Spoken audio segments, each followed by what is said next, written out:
Thanks for asking me over. I'm delighted to be here to participate in this conference. I guess for me the striking thing in listening to the last two speakers is the similarities between the attacks and the ferociousness of the attacks on our conditions and our lives and our public services that are taking place here to what is happening in Ireland. And I guess if I was lucky enough to be in Greece or Spain at a similar conference, or Portugal, you'd hear the same common thread running through it. Now, I want to start by trying to generalise that and just quote from a guy called Rahm Emanuel. He was the former Chief of Staff to Barack Obama, and he gave a piece of advice to the elites of this world. He said, "You never want to let a good crisis go to waste."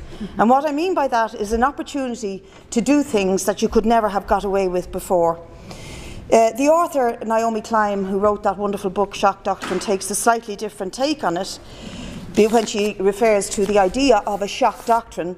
But what they're both referring to is a pattern by which the elites at the top of society move very decisively to impose austerity, to impose massive changes that they couldn't get away with in normal everyday life. And it's always sort of seen as an extreme to do it otherwise. But when people are sort of overwhelmed by the scale of a crisis like a hurricane or an economic collapse or a banking crisis, they can often be disorientated. Indeed, sometimes elites can be disorientated, but they have a big advantage over us, don't they? Because they rule the world. They are the elite. They control the purse strings. And even though they're disorientated, they're extraordinarily coordinated and organised with each other. And so you can see a pattern across the capitalist system where the crisis of capitalism is being used as an opportunity to, if you like, reconfigure elements of our society on a massive scale. And what we've just heard from the two speakers about attacks on welfare, work, public services is very similar to what's happening in Ireland. I'll just spend a few minutes talking about Ireland. Yesterday we had the pleasure of a visit from Christine Lagarde, the head of the IMF. She hosted breakfast for International Women's Day with all sorts of very elite women, various ministers for cuts and ministers for poverty and all that sort of stuff, and also some business women and bankers. And she praised the Irish government for the great job that they have done, and the Irish people, aren't we wonderful?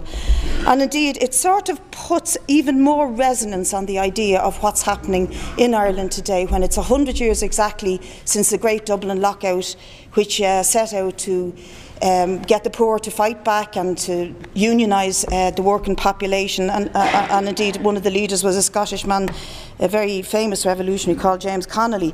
And 100 years later, we're now looking at the total decimation of the key parts of public services and workers' rights and workers' pay.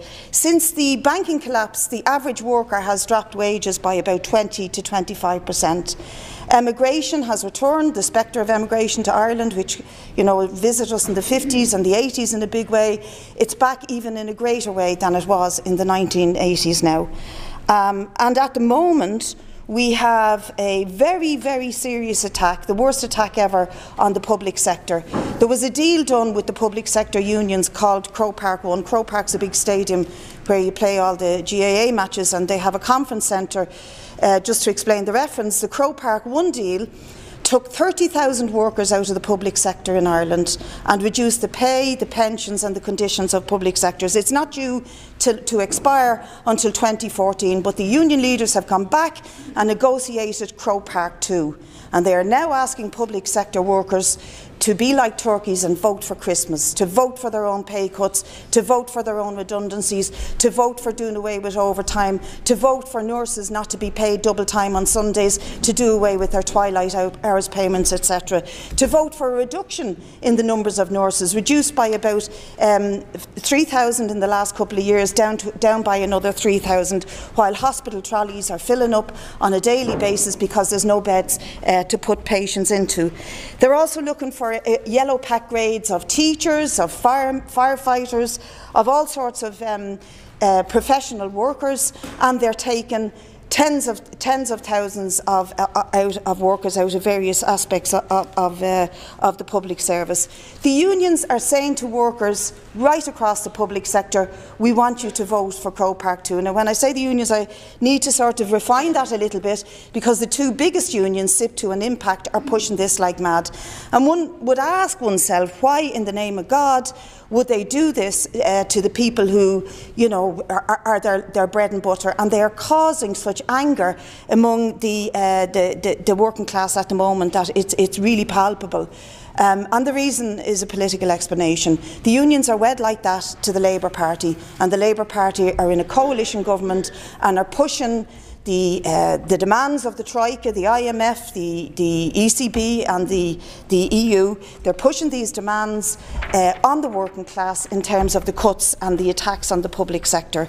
So the question of politics is always terribly important. I think understanding that you have the Tory party in power here, you may have some room for the Labour movement to actually express itself in some decent way. By that I mean the trade union leaders. In Ireland, they are so up their bums at the moment that they cannot see the wood for the trees. And on top of that, they're beginning to sell off all the assets, the public assets, the trees, by a company called Quilcha, the trees that grow around our mountains, etc. The bogs, all up for sale. The water, up for sale. And you keep telling us about the shortage of water in Ireland. My God, Ireland's like a sponge. Any of you who have ever visited would know this.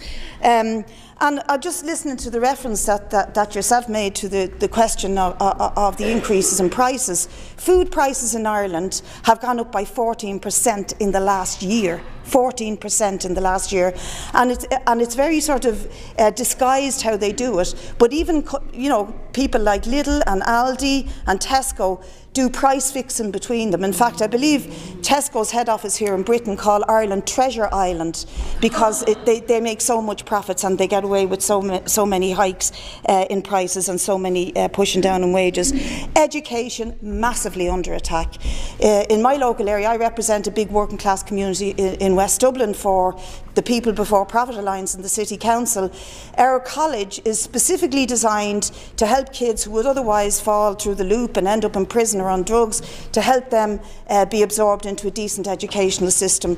We're losing 10 teachers in the college. We're losing 16% of the funding to the youth services, and this, this means that ultimately, and the illogicality of it is that ultimately society ends up paying a greater cost, because it's not rocket science to know that the more you invest in young people and the younger you catch them, the less it costs you at the end of the day in terms of healthcare, prison systems, courts, etc., etc.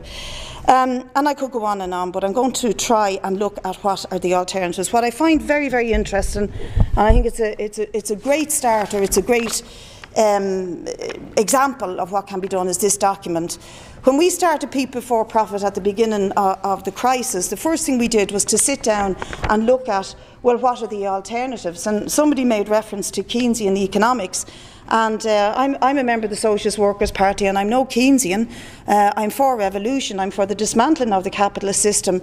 But the vast majority of people who vote for me and whom I work with in the community don't really get that yet. They don't get that it is, they're hurtling towards it. The more people I hear nowadays saying we need a revolution because things are coming at them at such a speed and with such gravity that it seems sometimes that the small little solutions are not enough, because you maybe win something like they've cut the disability grant to people in wheelchairs, you win that back, then they go after something else, for somebody else's rights down the road.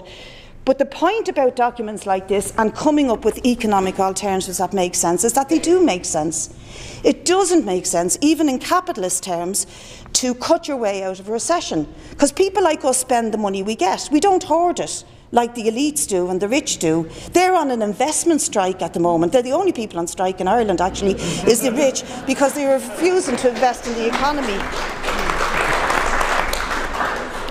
We, working people and the poor generally, because our money comes in and goes out, we spend it. So if you don't have it to spend, the hairdresser closed down, the pub closes down, the local shop closes down, the chemist closes down, and more importantly, loads of people are put on the dole. So it makes absolutely no sense to keep cutting the money and the income of the poor and of the lower paid workers. And instead of that, what we've got is a massive transfer of wealth from the poor to the rich. As I said earlier on, the vast majority of workers have lost about 20% of their income in the last couple of years, but the 5% at the top of Irish society have increased their wealth by a shocking 18 billion in the last 2 years.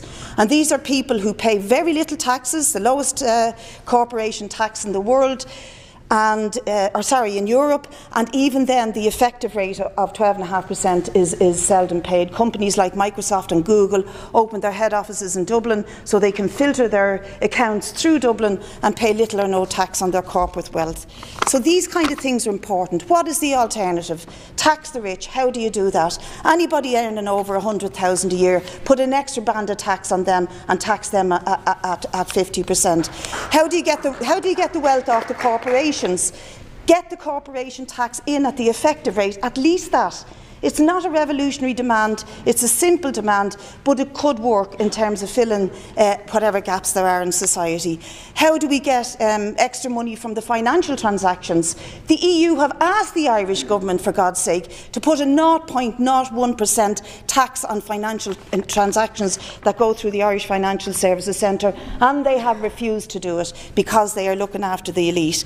The point, however, about documents like this and the people before profit economic alternative agenda is we know it will not be delivered without a struggle, and the key is that struggle. And how do we get that struggle when you've got the weight of a dead, rotten trade union bureaucracy and Labour Party sitting on the working class like a ton of bricks? How do you get to that point, I think, is the challenge. And I hope the workshops later on today will help us look at that. How do we get the unions linking in with the communities? How do the workers defend the disabled and the kids whose services are being cut? How do we as a society work together? Because as somebody said, there are far more of us than there are of them.